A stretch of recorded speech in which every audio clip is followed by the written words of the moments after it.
The tribal chief Roman রেঞ্জের ট্যাটুর আসল রহস্য সম্পর্কে জানতে চান? তাহলে এই ভিডিওটি আপনার জন্য। রোমান রেঞ্জের শরীরে যে ট্রাইবাল ট্যাটুস তুমি দেখো, ওগুলো ডাব্লিউডাব্লিউ এর অ্যাস্থেটিক না। ওগুলো তার জীবনের গল্প, তার পরিবার, তার অ্যানসেস্ট্রি, তার কালচার এবং তার সহ্য শক্তি, লিডারশিপ আর ট্রান্সফরমেশনের প্রমাণ। আজকে আমরা একটি একটি করে খুলে দেখব রোমান রেঞ্জের রাইট আর্মের লেজেন্ডারি সামন স্লিপ ট্যাটু দ্য আফা, তার রিস্ট টার্টেল ট্রিবিউট আর তার ব্যাক ট্যাটু ওলে ফুসি। সব মিলিয়ে কিভাবে এগুলো তাকে তৈরি করেছে the tribal chief.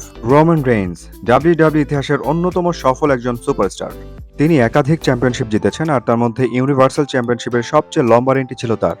Roman Reigns 1316 দিন পর্যন্ত ইউনিভার্সাল চ্যাম্পিয়নশিপটি তার কাছে ধরে রেখেছিলেন। তাছাড়া ডাব্লিউডাব্লিউই চ্যাম্পিয়নশিপটি ধরে রেখেছিলেন 735 দিন পর্যন্ত, যা মডার্ন এরাতে সর্বোচ্চ। সময়ের সাথে সাথে তিনি রেসলিং দুনিয়ার স্টাইল আইকন হয়ে উঠেছেন। রিংয়ে ঢুকলেই একটা আলাদা ক্লাস দেখা যায়, তার অরাকে ম্যাচ করে এমন কেউ নেই। তার হেয়ার স্টাইল থেকে শুরু করে Jordan shoes selection, dress up, সবকিছুতে একটা প্রিমিয়াম ভাইব আছে। কিন্তু সত্যি বলতে কি, তার সবচেয়ে শক্তিশালী আইডেন্টিটি আসে তার ট্যাটুগুলো থেকে। এগুলো শুধু বডি আর্ট না, এগুলো তার সামন রুটস আর ফ্যামিলি হেরিটেজের গভীর গল্প। বিভিন্ন ইন্টারভিউ আর মিডিয়ায় রোমান রেঞ্জ যেভাবে তার ট্যাটুগুলোর মানে ব্যাখ্যা করেছেন, আজকের ভিডিওতে সেগুলো সহজভাবে বিস্তারিত তুলে ধরবো আপনাদের সামনে। The পেয়া tradition. রোমান রেঞ্জের বেশিরভাগ ট্যাটু এসেছে ট্রেডিশনাল সামন পেয়া স্টাইল থেকে। এই পেয়া মূলত এমন একটি সাংস্কৃতিক চিহ্ন যা বোঝায় রাইট অফ প্যাসেজ, প্রাপ্তবয়স্ক হওয়ার পথে একটা গুরুত্বপূর্ণ ধাপকে চিহ্নিত করে। কালচারাল প্রাইড, নিজের অ্যানসেস্ট্রি আর শিকড়ের প্রতি গর্ব প্রকাশ করে। ফ্যামিলি অনার, পরিবার, ব্লাডলাইন আর লেগাসিকে প্রতিনিধিত্ব করে। স্পিরিচুয়াল কানেকশন, তাদের ট্রেডিশনাল বিশ্বাস আর স্পিরিচুয়াল কানেকশনের প্রতীক। রোমান রেঞ্জ সামন ট্রাইবাল স্লিভ ট্যাটু দ্য আফা। এখন আসি তার সবচেয়ে আইকনিক ট্যাটুটার দিকে। পুরো হাতে ছড়ানো সামন ট্রাইবাল স্লিভ, যাকে অনেকেই আফা নামে চেনে। এই ডিজাইনটা শুধু স্টাইলিশ না, এটাতে তার পারিবারিক হেরিটেজ, প্রোটেকশনের ধারণা আর ওয়ারিয়র স্পিরিট সবকিছুর মিশেল আছে। ডিজাইনটা প্রথমে ছিল অনেক সিম্পল, এখন যা আছে তার চেয়ে অনেক হালকা। শুরুতে সেটা শুধু শোল্ডারের উপরের দিকে ছিল, পিছনের দিকে একটু ঘুরে বাইসেপ পর্যন্ত। এক ইন্টারভিউতে রোমান রেঞ্জ বলেন, আমি যখন 18 বছর বয়সে প্রথম ট্যাটু করাই, সেটা শুধু লিগ্যাল রাখার জন্যই ছিল। তখন শুধু ডান শোল্ডারের উপর একটা ছোট সামোয়ান ট্রাইবাল ডিজাইন ছিল। আজকে যে বিশাল স্লিভ ট্যাটু আমরা দেখি, সেটা আসলে সেই ছোট শোল্ডার ট্যাটুটি ধীরে ধীরে বড় হয়ে ওঠার উপর, যা এখন পুরো স্লিভ এবং চেস্ট ও ব্যাক পর্যন্ত ছড়িয়ে আছে। এই এক্সপ্যান্ড শুধুমাত্র স্টাইলের জন্য ছিল না, এটা তার রুটস এবং লিনিয়েজকে শ্রদ্ধা হিসেবে, তার বৃদ্ধি হিসেবে দেখা যেত। এক প্রকার ট্রিবিউট। সামোয়ান সংস্কৃতিতে এমন ট্যাটু একটা রাইট অফ প্যাসেজ, সাহস, শক্তি এবং পূর্বপুরুষদের সঙ্গে সংযোজনের প্রতীক। ট্যাটুতে যত অর্থ ততই সময়। শুনতে পাওয়া গেছে পুরো ইনকিং প্রক্রিয়াটি প্রায় 17 ঘন্টা সময় নিয়েছিল। ডিজাইন করেছিলেন মাইক ফাটোটুয়া, যাকে সবাই সামন মাইক নামে চেনে।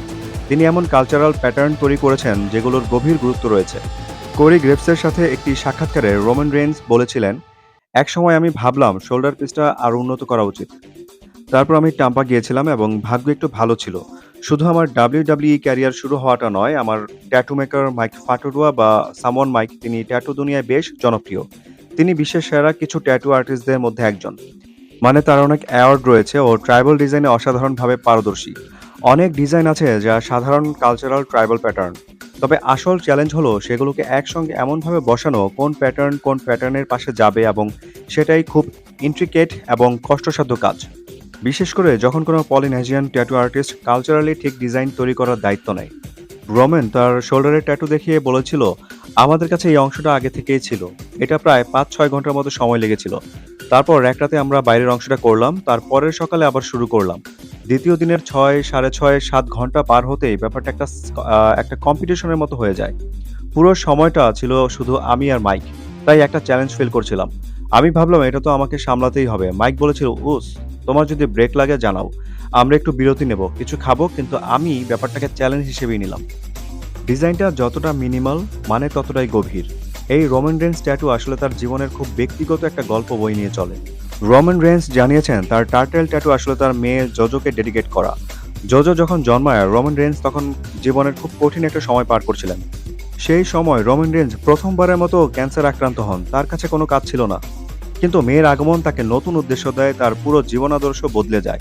সে আরও বলেছিল, ট্যাটুটাকে হাতের ভেতরের পাশে রাখার কারণ হলো এটি যেন হৃদয়ের কাছেই থাকে আর মানুষের চোখের সামনে সবসময় না থাকে। রোমান রেঞ্জ তার এই ট্যাটুর ব্যাখ্যা করে বলেছিলেন, আমি এমন একটা ট্যাটু চাইছিলাম যা খুব স্ট্রং, স্ট্যান্ড আউট, শক্তির প্রতীক। কিন্তু একজন মানুষ হিসেবে আর একজন বাবা হিসেবে আমাদের শক্ত হওয়ার কারণ রয়েছে। দেয়াল তৈরি করা, শক্ত থাকা এসবের পেছনে উদ্দেশ্য থাকে, কারণ আমরা রক্ষা করি, আমরা প্রোভাইড করি। এটা একটা পলিনেজিয়ান টার্টেল যার মাথায় একটা ফ্লাওয়ার রয়েছে যা জোজোকে প্রতীক করে। যারা জোজোকে চেনো না, সে আমার মেয়ে, আমার জীবনে ঘটে যাওয়া সেরা জিনিস। সে কতটা অসাধারণ শব্দে বোঝানো যায় না।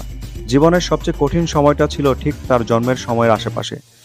আর তার জন্ম একভাবে আমার জীবনকেই বাঁচিয়েছে, আমাকে উদ্দেশ্য দিয়েছে।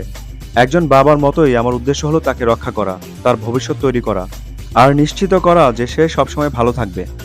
রোমান রেঞ্জ রেসলার হিসেবে যেমন অসাধারণ, ব্যক্তি জীবনে সে আরও বেশি অসাধারণ। সে একজন মানুষ হিসেবে অসাধারণ। যারা তার কাছ থেকে তাকে দেখেছে সবাই বলেছে রোমান রেঞ্জ অনেক ভালো একজন মানুষ।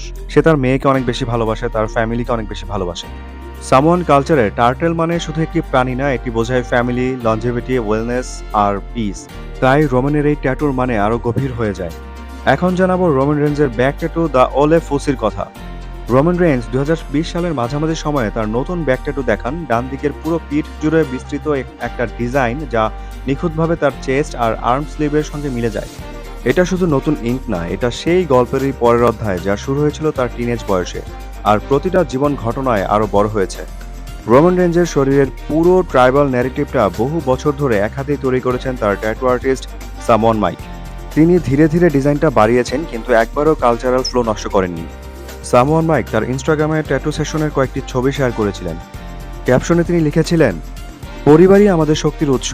জীবনে যত ঝড়ই আসুক না কেন, সবসময় যোদ্ধার মতো সহ্য করার জন্য ধন্যবাদ উসো, লাভ অ্যান্ড রেসপেক্ট।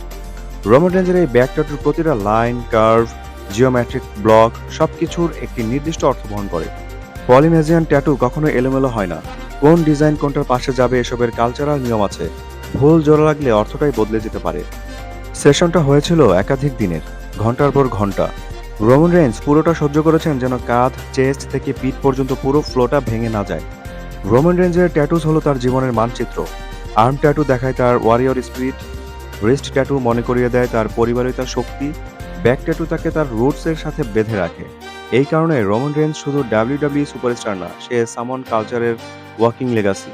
যদিও রোমান রেঞ্জ তার ট্যাটু সম্পর্কে অত খোলাখুলিভাবে তেমন কিছু বলে না, তারপরেও যতটুকু তিনি বলেছেন আমি চেষ্টা করেছি আপনাদের সামনে সেটুকু তুলে ধরার। আশা করছি আপনাদের ভালো লাগবে। এই ছিল রোমান রেঞ্জের ট্যাটুর অজানা গল্প, অজানা রহস্য। এই ছিল আজকের ভিডিও। আশা করছি আপনাদের ভালো লেগেছে। আপনারা কি ধরনের ভিডিও দেখতে চান সেটা আমাকে কমেন্ট করে অবশ্যই জানাবেন। আমি চেষ্টা করব সেভাবেই ভিডিও বানাতে। আর যদি ভিডিও ভালো লেগে থাকে তাহলে অবশ্যই লাইক করবেন, কমেন্ট করবেন, শেয়ার করবেন, আর চ্যানেলটা অবশ্যই সাবস্ক্রাইব করবেন। Because feel the fight, know the truth, only on wrestling world Bangla.